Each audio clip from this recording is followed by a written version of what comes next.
Okay, fine. I'm back. I had some late lunch. Equipment is ready. Okay, you should hear my voice now. I'm Libloini, and I'm back for another turn of Gem and the Hologram's Adventures in Dominion 6 Land, a fantasy strategy game for the ages, until we fuck them up. Our goddess of TNN Elf Nation is now in the late summer of the year 2 of the Ascension Wars.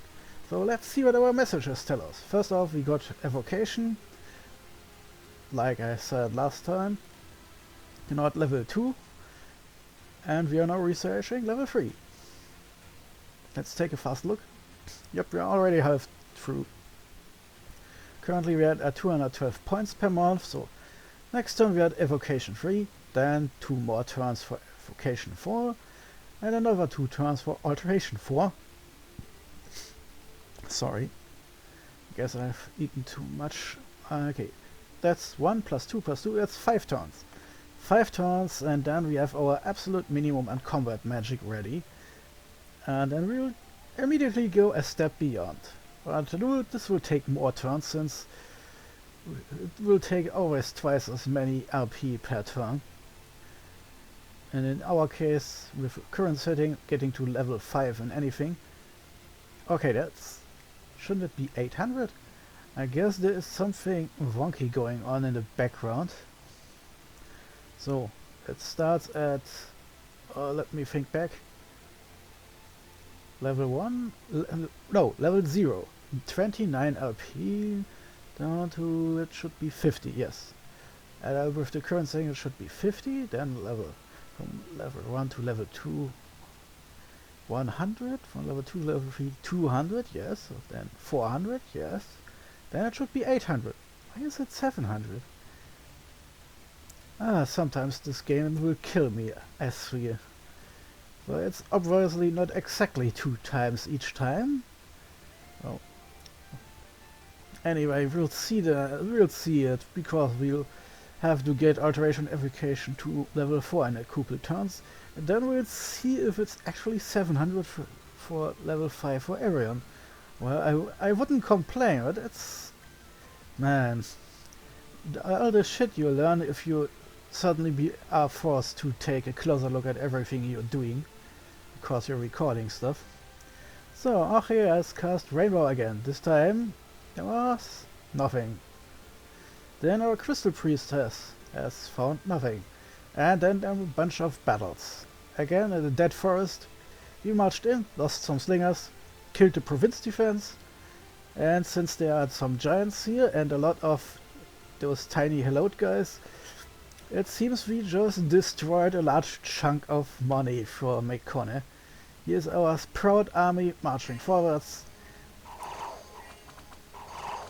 Some blurring going on. I hope they hit the right units. And then our poor giants are just outnumbered too much. Oh, half the army is already running away. And then, yeah, it's over. It's over. It's not a real army we destroyed, but since this is a lot of province defense, I'm guessing that's a lot of money lost. Oh, how bad. Then in Rivia, our little Kappas actually won. There are almost 40 of them. No wonder. But it seems our dear enemy has saved money on the wrong end. Because if we had put up all defense, including some giants here, well, our Kappa surprise attack would have been dead on arrival. But he only put an absolute minimum of defense in, and he paid for it. Then Dragon Scale Mountains. Yep, that's the province. He just had another magic site discovered. Again, large chunk of enemies with some mage support. Yeah. And then they go and stomp on our poor province defense. Level 3, huh. Ah yes, oh, that's the reason. They of course used their magic up powers to get the third. Well, those guys can't because they're just one. Oh man, now I feel stupid. I completely forgot they cast those spells. So of course there aren't any level 3 mages running around, it's just that if you have a level 2 mage and some conjuration magic, you can turn them into a level 3 mage in that path for that battle, and in this case it's fire and earth. Well, explained. Now it's a rush to see who can get more combat magic online the fastest. Then in Kedra we found tons of gold. Then we got unrest and lost everything. No tax from this province, but more than replaced by the giant chunk of gold we found. And in that forest we severely damaged the walls. Fine, fine, fine. Let's go to our capital first, because Yozog, our new Firbolg druid, now gets this shiny little lantern. And now he is tainted, but also a really good researcher. And the taint will only start working after a couple dozen turns anyway. And then well shit, then he gets eaten by some horrific monstrosity from another universe or shit. Something else to forge while we're at it? Let's see, I'm trying to decide what would be the best combo. I'm guessing a direwolf pelt for the attack and defense upgrades. And then something on the foot. Birch boots. Additional cold resistance. Not that's yes, of course. And some stealth boots. That would be useful to have. So let's keep on forging, my lady. We need more shit to forge. So elf lady, you will soon forge this one, which cost us nature gems. We have plenty of those. Then next turn we get some boots for our assassin. And then maybe a helmet later. Oh, I forgot. We should add some construction sooner or later, so we can get the more powerful shit, because that also includes some boosters, so we get a permanent magic path, not just the temporary ones in the battles, because what the spells and the items can do will stack. So a level 2 mage can easily become a level 3 mage with the item, and then in battle for a short time a level 4 mage. Always useful. Of course, since you only have 5 spells you can script before you have no place left for other commands. This means, in fact, yes, if you boost yourself with those power-up spells, you only have 4 slots left. This may be not enough depending on your scripting. So you see, it's a trade-off. Forging some booster item costs you gems and a turn spent forging, but then the upgrade is permanent as long as you carry that item around with you, while the battle magic spells only work for the battle and take a slot of scripting away from you. So now we have tons of money. This of course means, yes, I've already used up all my slots for the sacreds and these guys. Let's reorganize some things since we have the money. Yeah, we need something that's there in just one turn. I'm contemplating how to do things best. Well, if we want to send reinforcements back down, we'll probably need combat mages. I'm guessing I'll have to use one of my 2 other sorceresses and send her down into the warfare double dangerous zone, and we need some Shelots to have some reliable low level magic support. This means then we have -1 sacreds. Okay, then let's get some of these guys. Oh, yeah, of course they take resources. How many? 2. Well, let's take 2 and then some slingers. In a couple turns we have again another army ready to fight. Wait. I have no idea. Did I have those? Where did those come from? Well, since my army will be slowed down by magic crap and slingers, let's add them here. Maybe I accidentally recruited Fearborg warriors instead of slingers. Could be. Oh yes, they are here. Fearborg warrior with a bronze axe. I guess I misclicked and didn't even notice. Whoops. So, and those. Yes. Those will be important soon if, now get into the warfront, this army keeps marching northward, because then we have to actually use our stockpiled mages and soldiers. I wanted to prevent massive casualties by just waiting a couple turns until we can just crush them with magic and not do much, the elven way. But it looks like that's not longer an option, depending on what this army exactly does. But first, Braun, you can swim. Go, take a look. Over there. Take a look. Not a luck. So, you should better be lucky.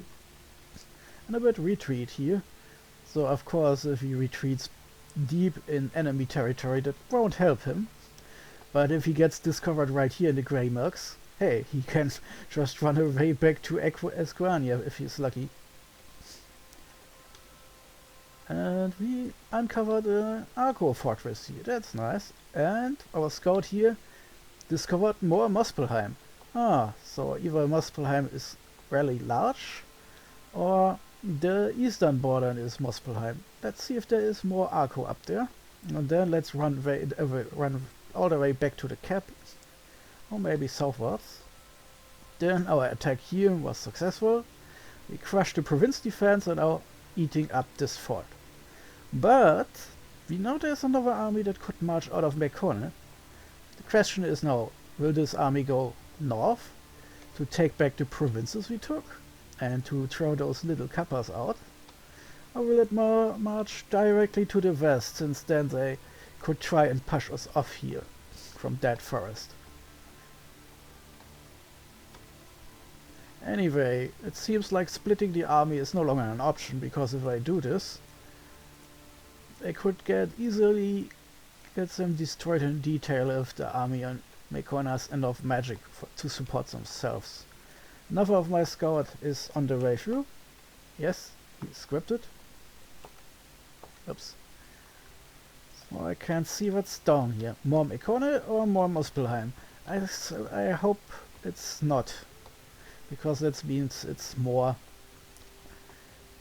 territory I could snatch up if things go my way. And there's also not much place. I think I see a coastline hidden here, or at least more rivers. So it could be that there is just not enough space for more Muspelheim. But strategically we can do the following. We can take our last misfit, who has this nice chunk of sacreds under his command, and send him here, far enough away so even if the army marching from Mekone suddenly shows up outside next turn, they should, well, thanks to how scouting works, we can't even see this province right now.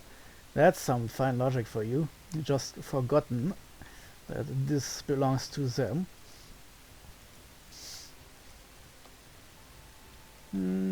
Yeah, of course. I guess I messed up. It would have been smarter to leave the scout there so I can see if the army suddenly disappears.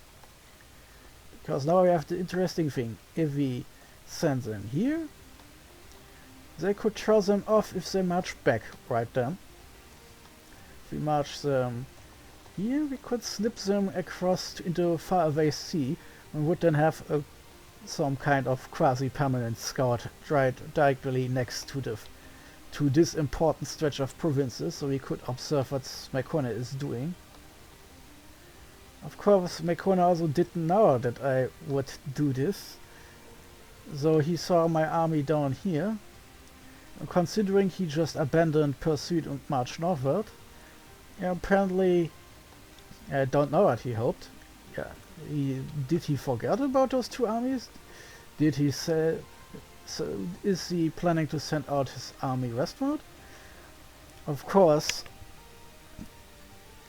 he could have foreseen what I was doing, then his army would already be in the royal forest, forcing me to abandon the siege or face the consequences, since I guess that Mekone's army on the cap has more mages at their disposal. And if I had the combat magic, what I would do is take that army out and use my mages to kick the shit out of me. But of course, I am not a telepath. I have no idea what my enemy is thinking. I can just guess. I'm guessing here that he is trying to block my army in Kredra from getting ever larger, which would be a smart move if he thinks he can destroy my southern army. Of course, then he would need to march this army out, and obviously he didn't march us here, or I would see it. He could march it up north here, and okay, Kappas, stay. That's an interesting way. Of course, he couldn't know that I would attack Revere again.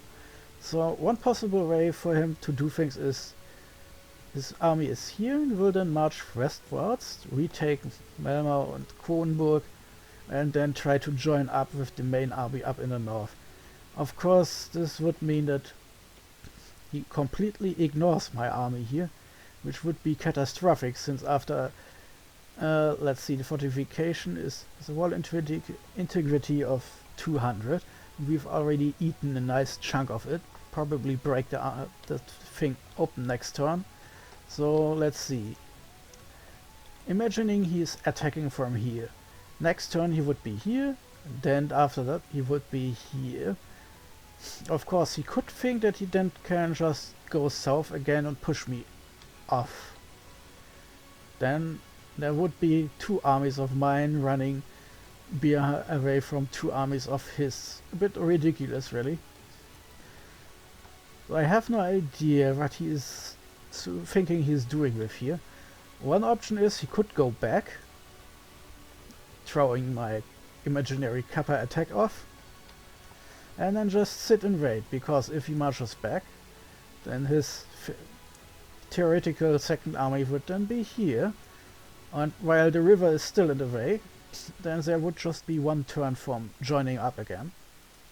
In fact, if that's what he is doing, then next turn he would be here, and Sor army here, and he could join forces here, which would be kind of annoying, to say the least, because then he would have achieved what I was planning, just in the reverse. So staying down below here is risky, all in all. Sitting still doesn't win wars. Problem is, continuing on southwards or westwards is also risky, because if we continue southwest, I have the same problem that we're leaving two armies in our back, and at least one of them is fairly close.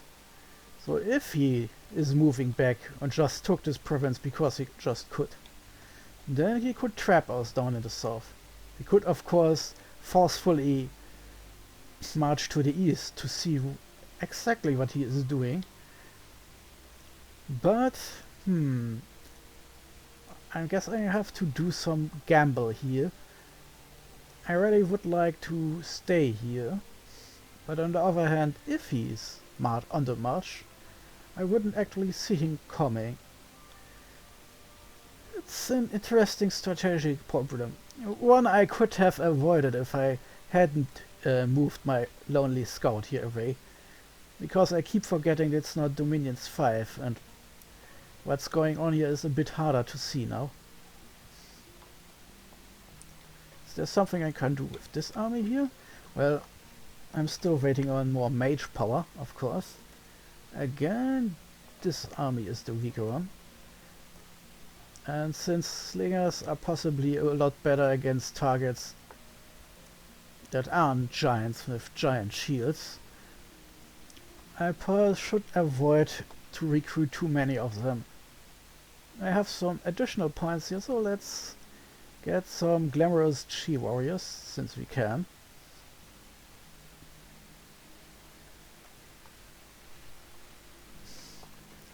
We have some sacreds, which is nice, because our normal units seem to trade 1-on-1 with our giant friends, and while they are cheaper, It's also annoying to have to keep recruiting them. These guys, let's give them some more here. Kappa, kappa, kappa. Since I have money left over, I'll just give them some orders and recruit some more, just in case I'm losing some next. So, Kappa friend, you will march into here to make you safe.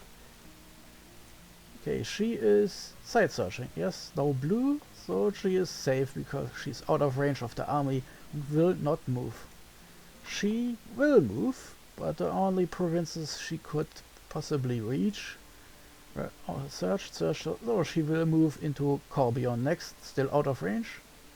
This army, well, it could make some trouble for us by just walking across our landscape, spreading its ugly brown and yellow across our nice and fresh green and white. Or it could try to block us at Kretra. Both are valid strategies. Of course, the longer it takes, desto more sacreds we can squeeze out of our capital. And those weirdos, of course. So if he marches and sets squads on Kretra, I will possibly stay around and march back to take Kuna Eral, because he will take 2 turns to get back. So if we see him moving and abandoning his own siege, we can do the same thing. And if we do this 1 or 2 times, then our magic will be ready to rumble. Of course, funny enough, my Southern army is all... Oh, nay, I forgot. We have this guy who has level 3 in Glamour. Love, the long-handed is really good at everything. So currently I'm doing this here. And of course a little bit more defense here, since I have the money to spend right now. This was my original plan, putting my prophet and his giant stack of sacreds here to cover the advance of our kappas, just in case there's actually some defense here. And then slip my kappas into here. Now I have to rethink things since I can't see what he's doing. Obviously, he didn't go west. He didn't go north. He could have gone north, or he could have not moved at all, depending on how much he thinks his giants can do. There are far too many options. The only thing we shouldn't do is just sit here and do nothing.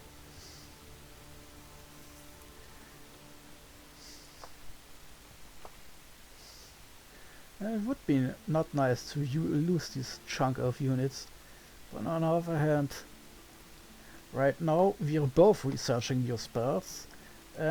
His spells aren't that bad really, and he didn't send a lot of mages, just 5 out. So maybe he will still be cautious and not send too many of his mages outward.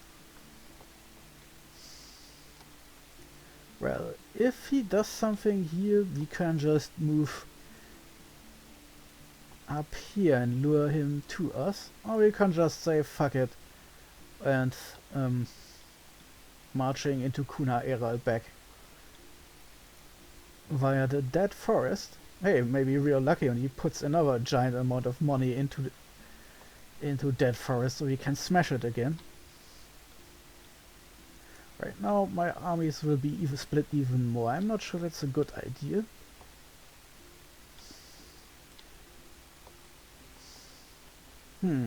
Well, I can always get more kappas, and they are a lot cheaper to replace than my sacreds. So let's do it like this. My kappas will gamble on the army not marching. Well, my army here will take a move to the northwest. He's obviously not just mindlessly rushing to the south, I think.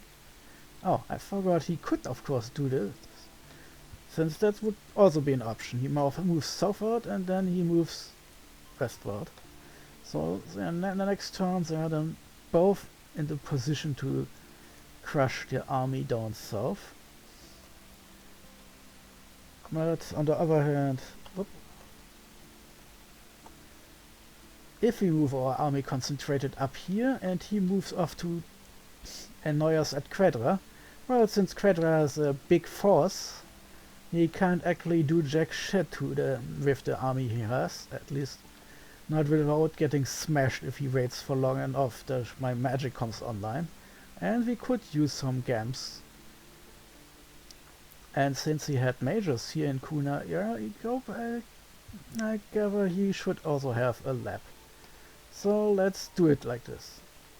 Can we? Nope, only a few of our units can actually march that far. So let's do it like this. We take a gamble and march back to the north to see what he's doing, where my Kappas try to forcefully explore Gwyrth. Next turn, worst case, the Kappas will be smashed by the advancing main army from Mekone's capital. Best case, hasn't actually marched, or is marching into the royal forest to relieve that forest. And this means we have a tiny little window to slip our Kappas back into the sea, right next to Mekone. Then here we will always see what he is doing close. That's my plan, that's my hope. While my southern army is now marching into Melma. Then again, best case scenario, he now marches forward and puts himself on Quadra, and we march to Kuna Eral and putting it under siege again. And then following that, he can either try and stay and fight it out, hoping for reinforcements to throw us off Kuna Eral again, or he can immediately march back, which would be the stupidest thing he could possibly do, since then I could just go down north and south again and again until he finally has two armies ready, which I then would have two, and then I could just crush the northern army of his on Kuna Eral, especially if he actually comes back again each time. But that's too far in the future, let's not mess things up. First off, we march this army up north and attack this here. Then if he is actually trying to catch us here, we can then do a little maneuver. We can move our army here, while he then either can attempt us to smash us with one army instead of two, but why would he if he at that point went to all this trouble to set up a trap? And maybe I can lure him into making it a real trap by following me, but I could also just go back to that forest if he has moved the second army northward, and then march my second army southward and try to set up some kind of decisive giant battle with all of our armies combined smashing into each other. Well, let's see what he does next first. We still have some money left over for expensive mages. Yep. Here's a new army growing. One who will have a sizable force of flying horses if necessary. And this army is, or technically speaking, it is already ready. Next turn it will be larger than my other army right now.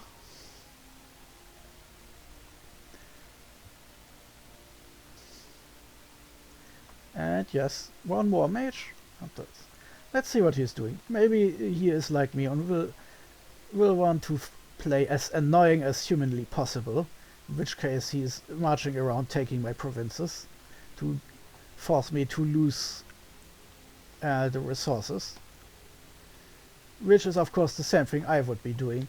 Important from my perspective is I just try to avoid a possibly costly early battle.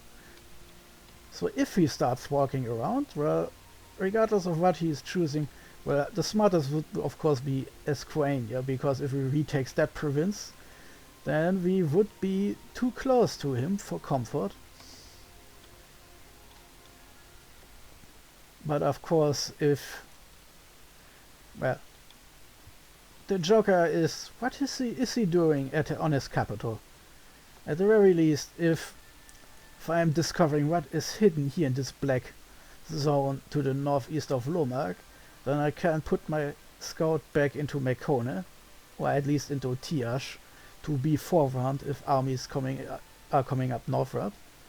And my little Kappas then will hopefully add some additional information. Right now it's mostly important for me to prevent both potential enemy armies from linking up while allowing my own armies to link up in case of trouble. And while all this is happening up north, a third army is slowly taking form. So right now we are not that bad. We destroyed the smaller army he had in Conburg earlier, and he has this nice but unsupported force working around, and we have roughly twice as many units, mages and commanders than needed. I just don't want to lose too many of my units because it's annoying to replace them all. To be fair, the same should be for Mekone, especially since we keep blocking one of his 3 forts.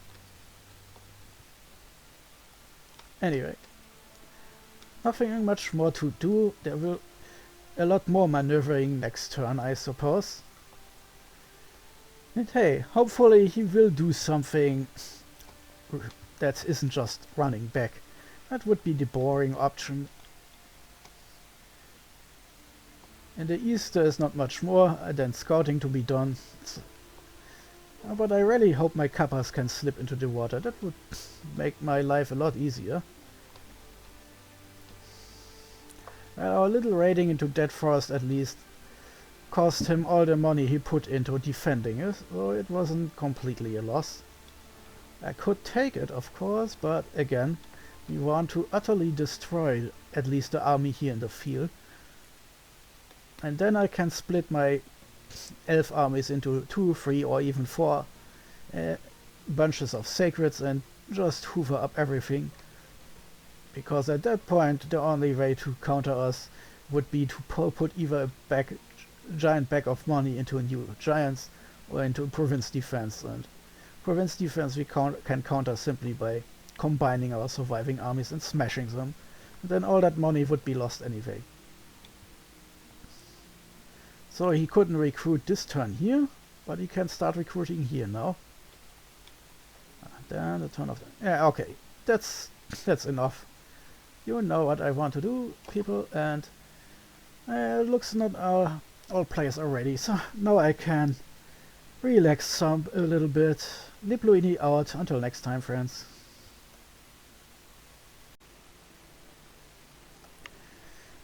Hello people, it's me, Libluini, and I'm back with my Let's Play of Dominion 6. Again, it's time to send Gem and the holograms up to the heavens to become goddess of not only TNN, nation of evil elves, but also goddess of everything and everyone.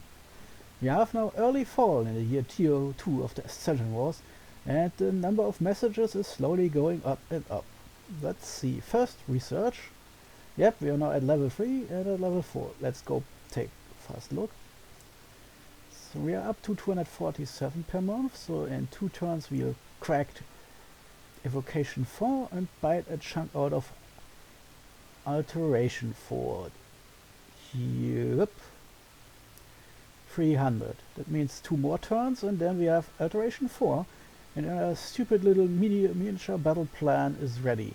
4 turns. Our new magic sites were found in Hesperia. Our At the End of the Rainbow caster continues. And we have another Banshee who is on the way trying to find random water sites. And I'm guessing our... Oh, we lost another crippled unit. Yeah, I keep forgetting to look at this. Then we have some battles. There was a battle in Guelph, where our Kappa chiefs beat up an astonishingly weak force. I did not expect this. I honestly thought a second army would be moving now. We'll see, Kappas. Kappas against fish. Who will win? Well, okay, it looks like Kung Fu wins again. Not even nets could save those fish people. Ichthyids are kind of funny. They are fish with legs. Sometimes they come with a stone spear, and sometimes they come with a net to impede movement. Problem is, their defense skill is shit, so they will get hit often and fatally. Their attack skill is fairly low. 9 is below average, so they won't hit often, and their strength is fairly low. So while they could kill a human-sized enemy if they hit, that won't be happening often, and even minor amounts of protection will mean that whatever they hit will actually survive. Their own protection is just their fish scales, nothing else. And, well, they are sheep, and they can't stand and fight because their moral is slightly above average, but their magic resistance again is below average. They're shit troops that can only do one thing, and that is die. That's certainly not on the level of our kappas with their stupid double attack, and as you can see, average attack skill wins against below average defense skill. And yeah, I keep forgetting our kappas are hard-shelled people. 15 protection is a lot, and they have the same moral and almost the same hit points. So in a fight, a kappa can kill very easily multiple ichthys, which we just demonstrated, especially as there aren't that many. The warriors are a bit better. They have protection because they're carrying armor, shields, and even a little helmet. Oh, cute. But of course the encumbrance is higher, so we'll get sleepy faster. And the attack skill isn't getting any better. The defense skill either. And they are still vulnerable against magic. They get 1 hit point more. Oh, that's just adding insult to injury. They are better than nothing. I suppose they're even worse underwater units. But this means, yeah, our plan worked. We got this province, so since we get 900 gold, I have to check the messages. Well, let's put 5 in. Those should be enough to take a scout. And I have no idea. Goats and lizard shamans? I have no idea if that's good or bad against Kung Fu people. So let's storm the faraway sea. At least it's still independent, so there is nothing Mekone can do except hoping they will win. And there are just turtle tribe tritons, so I'm guessing slightly higher than average protection than normal tritons, but the same shitty stats. Should not be much trouble. For comparison's sake, are there some other tritons I could show? This is a shark tribe triton. They are fairly nice. Attack skill at 11. They are good among them. And they have a poisoning coral knife and can turn into berserkers. So they can be a threat in large numbers. The only problem is they have a length of 0, and can be easily repelled. On the other hand, they have 3 attacks. So if there had been a lot of them, this would be ouch. Consequently, the Shark Knights themselves look scary, especially since if the rider gets killed, you have a monster shark suddenly to account for. Ironically, the shark is better than the rider, since the rider only has 1 weapon. Kind of unfair that the shark... Wait, I think in battle it's like this, that both units have their attacks just not on the same page. I keep thinking like it's done in Dominions 5, where both Rider and Shark would have been combined into a single unit with Coral Spear and Bite. So at least they have 2 attacks, and half of the time attacks will hit the beefy shark instead of the Shark Knight. And so of course they can move fast, so they're still nice to have. On the other hand, we have these guys, the Triton Knights with their Hippocampus. Cute. Still a lot of hit points for what is just a big animal. Huh. Okay. From that viewpoint, you would expect this. It's not exactly a shark, but again, the Hippocampus has 2 attacks instead of 1. Combined with the Rider, 3 attacks. So I would put them a bit above the Shark Knights. They're also a nice high defense skill. But let's see. The Triton Trooper. The basic Triton Trooper with a Coral Spear to poison you. And nice attack and defense skills. Protection is fairly high, and so on. And then we have the basic Triton Guard. Again, attack and skill and defense skill is nice. 1 single attack. basic standard infantry. Still a turtle shell shield. It's possibly what we'll see against the turtle tribe. Too bad we don't have any examples of them. The thing with those underwater fogs is, as you see, some they are good, some are not so good. And I have absolutely no idea how this battle will go out. The only thing we have going for us is that Kappas are really hard shells to crack and have nice morale and slightly better than average attack skill. Well, just enough defense skills so not everything will hit them. And of course 2 attacks, which is important since it looks like those guys will, regardless of what they else have, just 1 attack. Basically we have, let's see, about 38 guys, our commanders and bodyguards not counted, and 38 times 2 is something like over 70 attacks. These guys only get like 30 attacks. Of course there could be more because again those kinds of scout reports are notoriously unreliable. From the graphics here I would say it must be at least 20, but it could also be 40. On the other hand, I've seen the graphics change too with the accuracy of the report, so it's not a given. Especially not someone like me who keeps on making grave mistakes in judgment. Speaking of grave mistakes in judgment, our scout has found the rest of Arco. So it's Arco to the northeast, and down below here Muspelheim. And even Kalom is here. So yes, right under that fortress in Del Forest, Mekone basically stops. There was just a last third we didn't see, but now we do. So more important is now to see what the hell Mekone is doing in the capital. And yeah, thanks, but if you need 2 turns, you can also go this way, because then I get to see what's in this friggin' province. I'm guessing the lizard shamans are astral, because commanders with astral magic on them are always useful for reasons I'll explain far later into the game. So what is Growth giving us at least for a couple turns until the enemy can send something to take it back? It's 2 of those ancient temples. Simple put, each gives us an astral pearl, which currently doubles our astral income. So we basically did the same thing to him what he did to us. We lose those 2 glamour gems and he loses those 2 astral. Nice. So now we're hoping that our Kappas can keep on winning and then squat next to Mekone.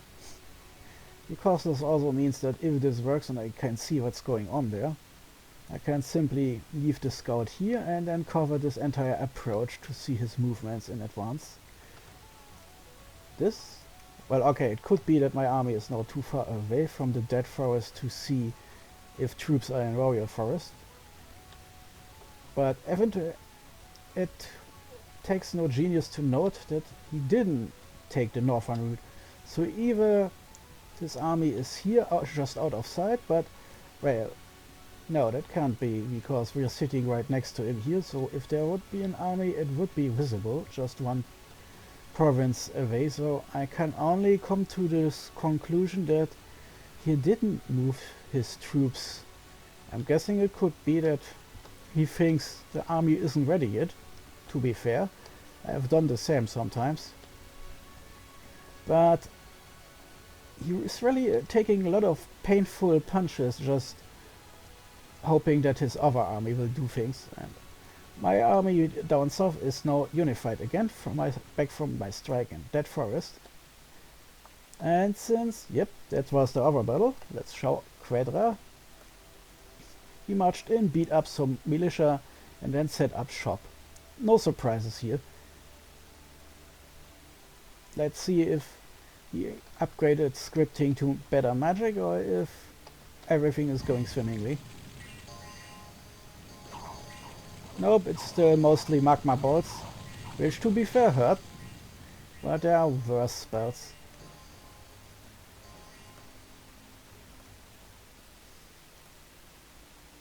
Then we had lots of events. Dead Forest, 420 people left, And we got this event because we were holding that province before we removed ourselves. But we're not the owner, so Mekone is suffering this for now. Then Kornburg, again us. We got some golden money here. A band of robbers has been rooted out and had their treasures confiscated. Unrisk goes down, which doesn't do much since Kronburg was rather peaceful already, but the extra money is nice, thank you, robbers. Then Esquania, you get blood slaves because the local slave lord is seeking absolution for his sins. He has donated all his virgins and a chest of gold to your cause. Blood slaves. Now that's something I hope I will either lose or win this game before I get to this, because I've always thought blood magic is a bit icky. We do have to account for, I think, Elfheim, our other elf neighbor. These guys here, those red swarthy guys, those I think have actual blood mages and could start fairly early into the dreaded blood economy. And I sincerely hope the game ends before I have to talk about this, because it's nuts even for Dominions. But also, we got gold.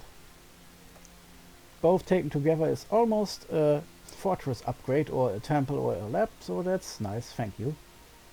And we are now under siege in Quedra, and while we are outnumbering the giants almost 2-1, giants are gigantic, so they are still broad enough siege power with them to crack a little bit at our walls. And this means, let's look, we still have lots of supply, and of course our little army, 140 units.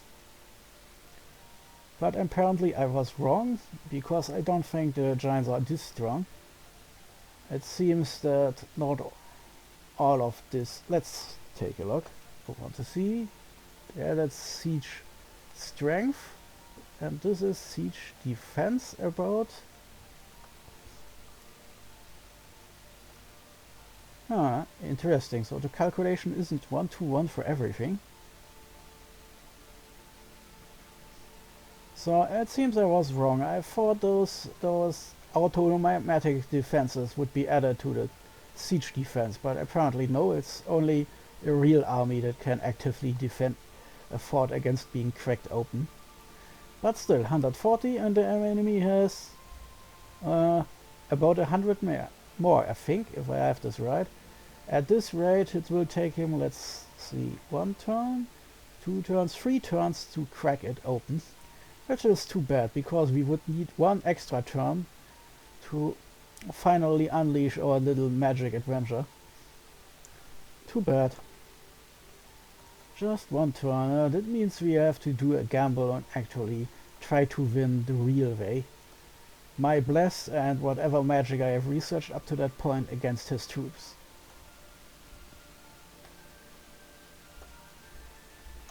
Let's see.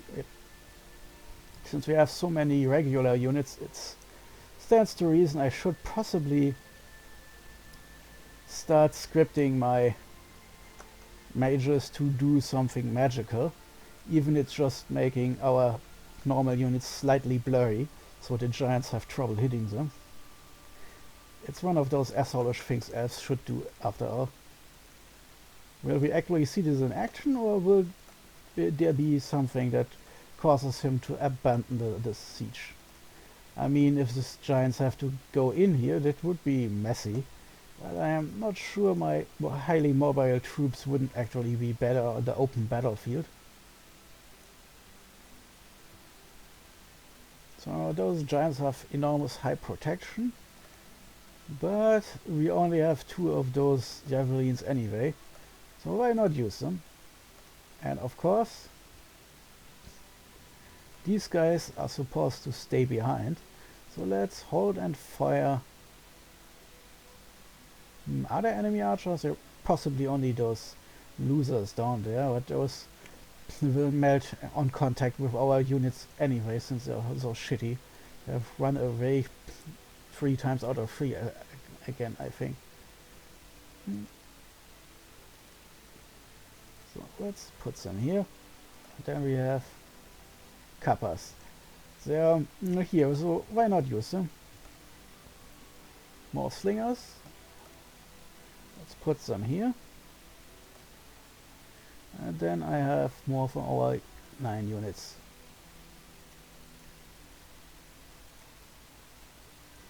So, supporting lines. Then I have 2 other warriors. Let's put them here as a reserve and as a nasty surprise when the main line before them has been shortened up a bit. After all, what we've seen so far is that the enemy will just barrel forward in a straight line. Oops, I keep forgetting I used reverse setting for Dominions 6 compared to Dominions 5.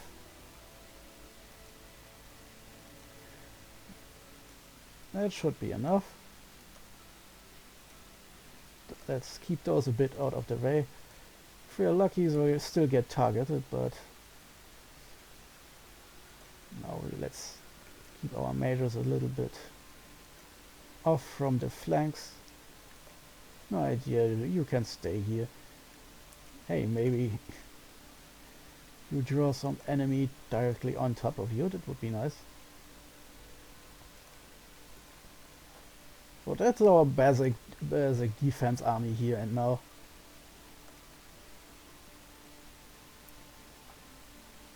So now he has to wait 4 turns. 3 turns to crack open, and then after the 3rd turn he can order in the 4th turn to attack. She is still searching. There is not much left to search, really.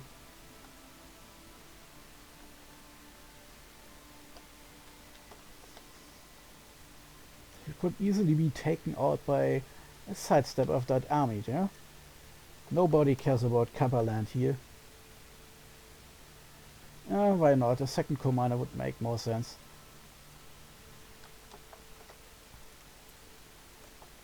Let's go to send you back to research. Don't really think you will find much more here. And you can research over there. Then you're going to research power anyway. So let's see. Why not? Harvest is ready. Now I shuttling them over here, and he can go back to re-recruit another batch of those ladies. Recruitment points 14. Ah, yes, of course. So 1, 2 is only thing possible here. Recruitment here is continuing. Lots of sacreds, some slingers.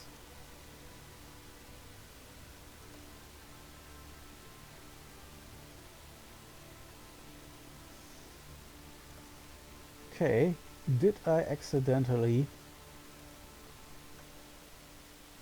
again? And those are she warriors. Okay. So either I am actively blind or I completely forgot about those.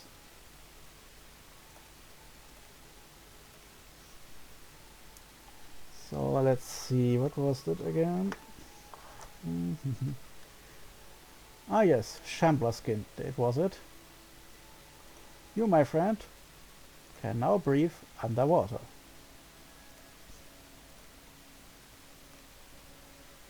Nice.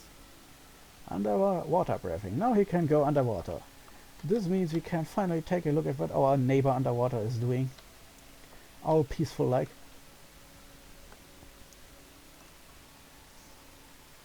Now we wanted to do something for our stealth babe. Best is Ranger Boots for reinvigoration, which is also important if you want to cast spells. Since if you're a lone assassin, fatiguing out and falling asleep mid-battle is kind of deadly since you don't have anyone helping you. Add additional stealth and sheep. So let's put some Ranger Boots on for our assassin. And otherwise let's keep researching. The hell am I supposed to do with a thunder whip, however? I guess I can just give it to them. A little bit extra in case they are getting attacked And the direwolf pelt. Ah yes, that's what I needed for Assassin Girl, because if our Master of Disaster has this, she is a little bit better protected and has even higher attack and defense skills. Since she is not a sacred, she can't make herself insanely not killable, but at least she has glamour. So an enemy has to hit her and then has to hit the right her instead of the glamour illusions. It's already far better than the standard assassin. So she should get some kind of helmet, because the way the game handles damage, you could get easily killed by getting hit in whatever isn't protected, and if it's your head, you may be instantly dead. It's not nice. You should probably give her some kind of cool weapon too. The thunder whip, maybe.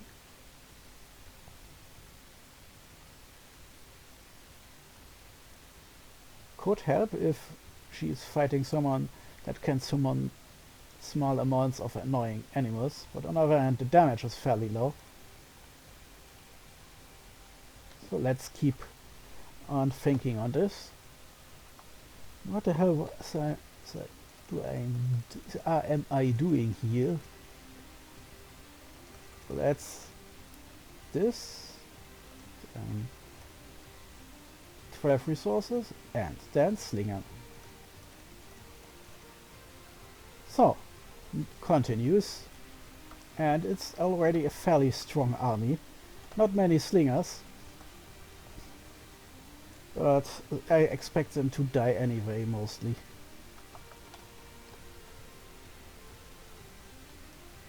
After that, well, Kedra is close enough. I could possibly reach them in one turn if the slingers aren't slowing me down too much, otherwise 2 turns. Since I have 3 turns time, 1 turn, 2 turn, 3 turn, yep, I can even reach Kedra before the siege even draws it to its conclusion. Now in the southern theater, my Kappas are on the march, and well, since he is there and since this is just a palisade, why not going back? Hey, if you're lucky, he put some money back in here, and we get to demolish all this again.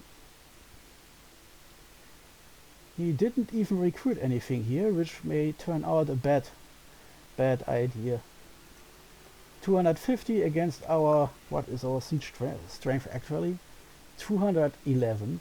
And of course, since this is the future, not Dominions 5, you're not just conquering basic fortification here. The wall integrity alone is 200. Oh, walled city, that's another thing. That's a special Mekone thing. I should look this up. Luckily they haven't upgraded it, and the basic palisade is, I think, even a slightly little bit weaker than ours. Anyway, our sturdy place is now under siege. Next turn, Kuna Eral is under siege yet again. And then he really should start moving that second army that he has in his capital. Otherwise, that army is, even if I don't unlock all the magic. With our super sacreds we have 1, 2, 3 armies in easy reach, and he has just put himself into a big trap of his own choosing. Really, no, he could have done anything he wanted if he had smashed my armies and then just trampled northwards. After all, those guys are fairly strong, those giants. Now instead we get to approach the best case scenario. I can combine 3 of my armies against 1 of his, and even if I have to strike before all of my magic is ready, well, maybe it's a additional bonus for us, because this means if you have to spray group glamours all the way instead of using combat magic, maybe he'll be roped into thinking that's all I have, not knowing that just 1 turn later things will get ugly for him. Maybe I'm not even using my Groot combat spell under 1 mage that can do it. And shit, I keep forgetting to look up more German the Hologram related names. Oh well, next time, next time. Maybe I should think less about strategy, but then again, if the game ends because I'm too stupid instead of just stupid, that wouldn't be fun for you to watch, I guess. Well, recruitment, research, everything walks around swimmingly. Next turn, 2 more provinces get attacked and... yeah, I mean, I have no idea what he is doing. The smart move would be to just continue on messing up all my plans in the north. But let's see. He hasn't, after all, mobilized more troops as far as I can see, but maybe they are on the march. Just, well, next turn for the latest I should see them. If he's using them, they should show up at either in Dead Forest or in Tiash, or even in the Royal Forest, depending on when exactly he starts moving. If we see nothing, and if they're still here, then, well, I'll take the win. I can keep on staying there until we are ready to combine all 3 armies into a giant death blob and just waltz right over him.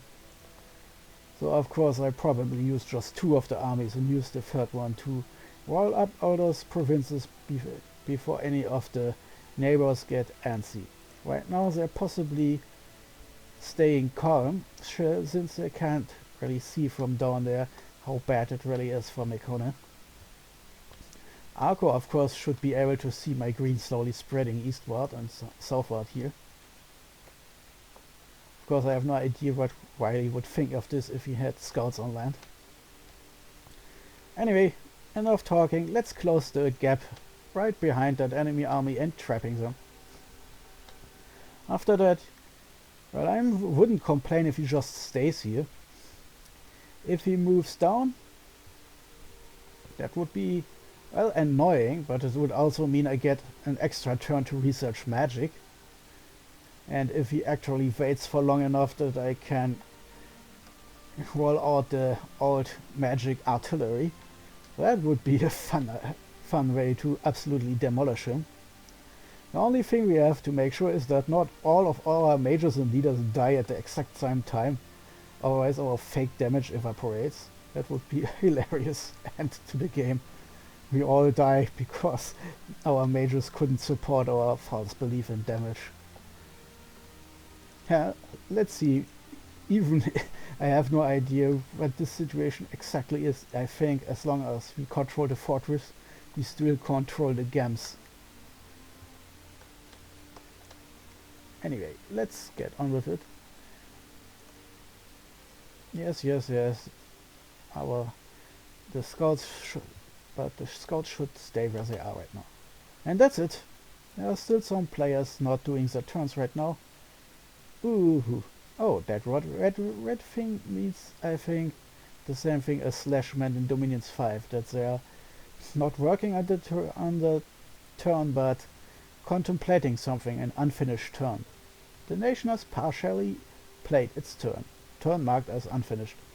This means whatever they did is uploaded on the server, but the game also notes that they still want to do something, so until the timer runs out, they have time to come back and finish their turn.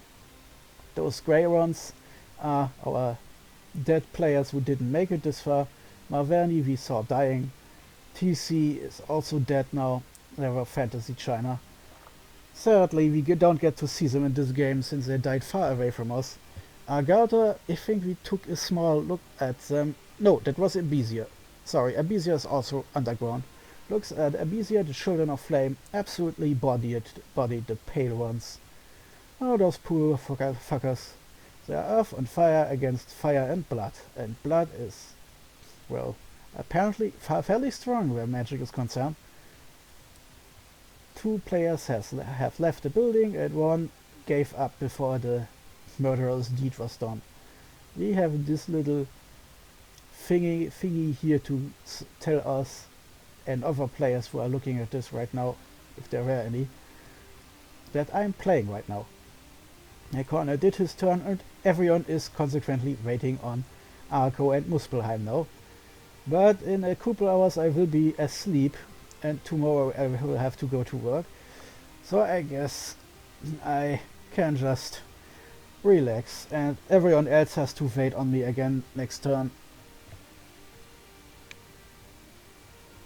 Anyway, let's not expand this too long. We see each other next turn. Diploini out and end.